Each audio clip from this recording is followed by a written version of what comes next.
నమస్తే, welcome to our channel. నేను సిరి. జగన్మోహన్ రెడ్డి గారు అయితే ఒక బహిరంగ లేఖ అయితే రాయడం జరిగింది ఏపీ స్పీకర్ కి. అది అందులో ఏం పేర్కొన్నారు అంటే తనకి ప్రతిపక్ష హోదా ఇవ్వాలని, అది ఇస్తేనే నేను అసెంబ్లీకి వస్తానని ప్రజల పక్షాన మాట్లాడతానని చెప్పడం జరిగింది. ఎందుకు మరి అలాంటి లేఖ రాశారు? అసలు స్పీకర్ గారికి ఆ లేఖ రాయాల్సిన అవసరం ఏమొచ్చింది ఏంటనేది మనకు వివరించడానికి మనతో పాటు ఉన్నారు ప్రముఖ రాజకీయ విశ్లేషకులు అంకమరావు గారు. నమస్కారం సార్. సార్, ఇప్పుడు చూస్తున్నట్టయితే జగన్మోహన్ రెడ్డి గారు ఏపీ స్పీకర్ గారికి ఒక లేఖ రాశారు, బహిరంగ లేఖ రాశారు. ఏంటంటే తనకి ప్రతిపక్ష హోదా ఇవ్వాలని చెప్పేసి. ప్రతిపక్ష హోదా అనేది ప్రజలు ఇస్తారు కానీ స్పీకర్ గారు ఇవ్వడం ఏంటనేది ఒక డౌట్ అయితే అందరికీ రేజ్ అవుతుంది. ఆయన విపక్ష నేతగా ఉన్నారు, ప్రతిపక్ష హోదా ఎలా ఇస్తారు ఏంటి, అసలు ఆయన కోరికలు ఈ రకంగా ఉన్నాయి. స్పీకర్ గారికి అసలు ఎందుకు లేఖ రాయాలి? అంటే ఇక్కడ చాలా మందికి అర్థం కాని విషయం ఏంటంటే ఈ అంశం ఈ రోజు రాలేదు, 1953లో తొలిసారిగా వచ్చింది. తర్వాత 1977ది చట్ట రూపేణా వచ్చేసింది. వీళ్ళు 1953 నుంచి ఉదాహరించుకుంటూ వస్తున్నారు. కొంతమంది మేధావులు కూడా తోడయ్యారు వాళ్ళకి. చట్టంలో లేదు ఇది కాబట్టి స్పీకర్ గారు ఇవ్వచ్చు, కాబట్టి మీరు మాకు ఇవ్వండి అని చెప్పని ఆయన జగన్మోహన్ రెడ్డి గారు ఉత్తరం రాశారు. రెండోది, నాకు అవమానం కూడా జరిగింది, మంత్రుల తర్వాత తనకి ప్రమాణ స్వీకారం చేశారు. కానీ అది తనే కోరుకున్నట్టుగా, ఎందుకంటే ఇప్పుడు ఆల్ఫాబెట్ ప్రకారం నాది లాస్ట్ లో వస్తుంది, నేను అంతసేపు ఉండలేను, సో మంత్రుల తర్వాత నాకు ప్రమాణ స్వీకారం చేయమని ఆయనే కోరినట్టు మనకి తెలుసు.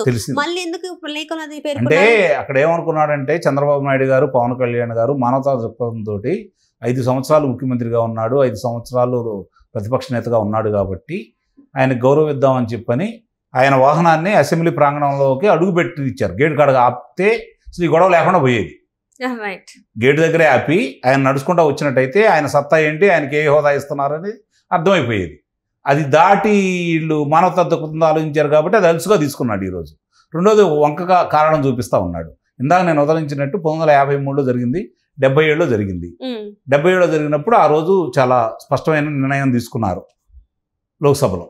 ఇక్కడ ప్రామాణికంగా ఏం తీసుకుంటాం మనం? చట్టంలో ఉంటే అది అమలు చేయాలి, చట్టంలో లేకపోతే మనకి లోక్సభను ప్రామాణికంగా తీసుకుంటాం. లోక్సభలో ఏదైతే అనుసరిస్తారో ఇక్కడ దానికి శాసనసభలో అనుసరించాలి, దాన్ని ప్రామాణికంగా తీసుకుంటాం. ఆ లెక్కన కనుక చూసుకుంటే 1977లో లోక్సభ తీసుకున్న దాన్ని మనం ప్రామాణికంగా తీసుకుంటే ఇతను మాట్లాడే అవకాశం లేదు కదా. దీన్ని చాలామంది గుర్తించడం లేదు. రెండోది, ఈ మధ్య జరిగిన ఉదంతం తీసుకుందాం. గతంలో వద్దు మనకి. 2014లో కాంగ్రెస్ పార్టీకి 44 మాత్రమే లోక్సభ సభ్యులు వచ్చారు. తర్వాత 2019లో 52 మంది రావడం కూడా జరిగింది. మరి అన్నప్పుడు వాళ్ళకి ఆ తగ్గ సంఖ్య రాలేదని చెప్పని ఇక్కడ ప్రతిపక్ష హోదా ఇవ్వకపోతే ఇదే భారతీయ జనతా పార్టీ వాళ్ళు న్యాయస్థానాన్ని ఆశ్రయించారు, సుప్రీంకోర్టుని. న్యాయస్థానం ఏముంది? చట్టసభలకు సంబంధించి అది శాసనసభాపతి నిర్ణయాలు, దాంట్లోకి మేము రాము అని చెప్పారు వాళ్ళు. మాకు సంబంధం లేదని చెప్పి వివరణ ఇచ్చారు కదా. అంటే దాన్ని బట్టి వీళ్ళు అర్థం చేసుకోవాల్సింది ఏంటి? లోక్సభ అధిపతి ఎవరైతే ఉన్నారో వాళ్ళ నిర్ణయాలనే కదా అర్థం చేసుకోవాలి, లేదంటే ఇక్కడ శాసనసభాపతి నిర్ణయాలను కదా అనుకోవాల్సింది. వీళ్ళు అడిగే ఉదంతాన్ని కనుక బయటకు తీసుకొస్తే 1977 ఉదంతాన్ని బయటకు తీసుకొచ్చారనుకోండి, వీళ్ళకి ఆ హక్కు కూడా లేదు కదా. దీనికి కొంతమంది మేధావులు ఒకరితా పుచ్చుకొని మాట్లాడటం ఎంత తప్పు. ఇవన్నీ కూడా పరిగణలో తీసుకుంటే మనం జరుగుతున్న పరిణామాలన్నీ కనుక ఒకసారి కనుక మనం పరిగణలో తీసుకుంటా ఉంటే దీంట్లో చాలా లోపభూయిష్టంగా ఉంది. నిస్సందేహంగా ఇది విచక్షణాధికారాలు సభాపతికి మాత్రమే ఉంటాయి. ఆయన కనుక ఇస్తే ఎవరు అభ్యంతరం చెప్పాల్సిన అవసరం లేదు. ఇప్పుడు నిన్నదాకా ఏమన్నారు, పులి సింహం అది అని చెప్పి మాట్లాడారు కదా. సింహం సింగిల్గా వస్తుంది, పులివెందుల పులి అని మాట్లాడారు కదా. అడుక్కోవడం ఏంటయ్యా? నువ్వు హక్కుగా కదా రావాల్సింది, నువ్వు అడుక్కోవడం ఏంటి? అసలు ఆయన ఒక ఎమ్మెల్యే హోదాలో ఆయనకి ప్రజలు ఇప్పుడు నువ్వు ఒక సామాన్య శాసనసభ్యుడివి, పులివెందుల శాసనసభ్యుడు మాత్రమే. అక్కడ ఉన్న వాళ్ళ ప్రాబ్లమ్స్ గురించి నువ్వు అక్కడ మాట్లాడాలి కదా. అది మాట్లాడకుండా ఎందుకు మాట్లాడుతున్నావు? గతంలో మనం చూసుకుంటా ఉంటే గతంలో చాలా మంది కూడా మనకి లోక్సభలో కావచ్చు, ఆనాటి వాజ్పేయి గారు కావచ్చు, మిగిలిన ప్రతిపక్ష వాళ్ళు కావచ్చు, వాళ్ళు మాట్లాడుతుంటే వాళ్ళ విషయ పరిజ్ఞానంతో ప్రజల సమస్యలు చెబుతున్నారని చెప్పని సభ మొత్తం ఆలకించేది, వాళ్ళకి ప్రిఫరెన్స్ ఇచ్చేది. మీరు మాట్లాడండి అని చెప్పాను. మనకు చూసుకుంటా ఉంటే ఇక్కడ వావిలాల్ గోపాలకృష్ణ గారు కావచ్చు, ఉత్తరపల్లి సుందరయ్య గారు కావచ్చు, సర్దార్ గౌతు లచ్చన్ గారు కావచ్చు, వెంకయ్యనాయుడు గారు కావచ్చు, లేదంటే జైపాల్ రెడ్డి గారు కావచ్చు, వీళ్ళు మాట్లాడుతుంటే సావధానంగా వినేవాళ్ళు.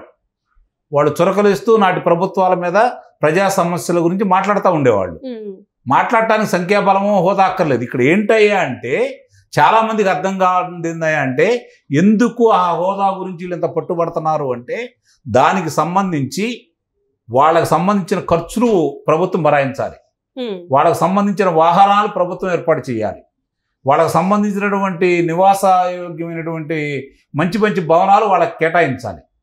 ఇవన్నీ కూడా వాళ్ళు జరుగుతూ ఉంటుంది కాబట్టి దానికోసం పోరాడుతున్నారు తప్ప ఇక్కడ హోదా గురించి కాదు వాళ్ళు మాట్లాడుకుంటుంది. చాలామందికి అర్థం కాదు ఏంటంటే ఆ హోదా ఉంటే ఇన్ని సౌకర్యాలు వాళ్ళకి వస్తాయి. ఓకే, కాబట్టి సౌకర్యాల గురించి వాళ్ళు మాట్లాడుకుంటున్నారు. ప్రజల సమస్యల గురించి మాట్లాడాలంటే హోదా అక్కర్లా. ప్రజల సమస్యల గురించి మాట్లాడాలంటే హోదా అక్కర్లా.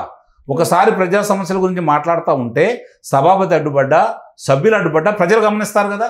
రైట్. అంటే ఇదే సిచ్యువేషన్ కూడా ఎన్టీ రామారావు గారు ఉన్నప్పుడు పీజీఆర్ గారు కూడా తన ప్రతిపక్ష హోదా కావాలని అడగలేదంట. మీరు ఇచ్చేది ఏంటి, నాకు ప్రజలు ఇవ్వాలి, అట్లా ఉండాలి, కానీ ఈయన ఏంటి ఇట్లా మాట్లాడుతున్నాడు, ఇట్లా ఎందుకు చేస్తున్నాడు అని చెప్పేసి కూడా నిన్న. అంటే దీనికి అదే చాలా మంది తెలియదు ఏంటంటే ఇన్ని సౌకర్యాలు ఆయనకి దక్కవు కాబట్టి, ఇన్ని ప్రయోజనాలకు ఆయనకి లేవు కాబట్టి దానికోసం మాత్రమే ఆయన పోరాడుతున్నాడే తప్ప ప్రజా సమస్యల గురించో ఆ హోదా గురించో కాదు.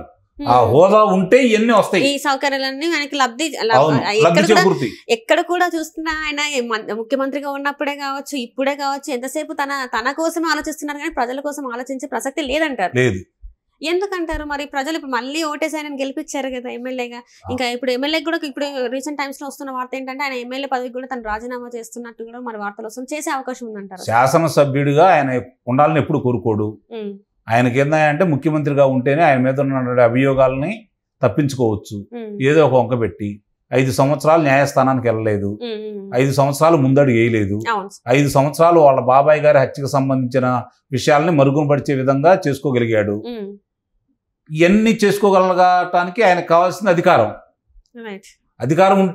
ఆయనకు కావాలా.